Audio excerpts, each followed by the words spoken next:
Hello everyone, এই গরমের দিনে আমি আর আমার মেয়ে একটু বেরিয়ে পড়লাম।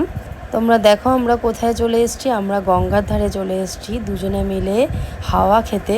অনেক দিন ধরেই ভাবছি যে আসবো, কিন্তু আসা হয় না। মেয়ে আর আমি এখানে বসে বসে অনেকক্ষণ ধরে গল্প করলাম। মেয়ে অনেক দিন ধরেই বায়না করছিল মা নিয়ে চলো, তাই দুজনে বসে বসে অনেক গল্প, অনেক কথা। বড় হলে তো মা মেয়েরই সঙ্গী হয়, তাই না? তো এরপর এখানে দেখলাম লঞ্চ চলে এসছে, মেয়েকে ওগুলো দেখালাম। অনেক ছোটোবেলায় মেয়ে গিয়েছিল, কিন্তু তারপরে ওর কিছুই মনে নেই। এখানে বসে বসে মেয়ে একটু চিপস খাচ্ছে, তারপর আমি একটুখানি ঘটি গরম খেলাম। অনেক ছোটোবেলায় খেয়েছিলাম, তাই মনে পড়ে গেল। এরপর দেখলাম আর একটা লঞ্চ এসছে।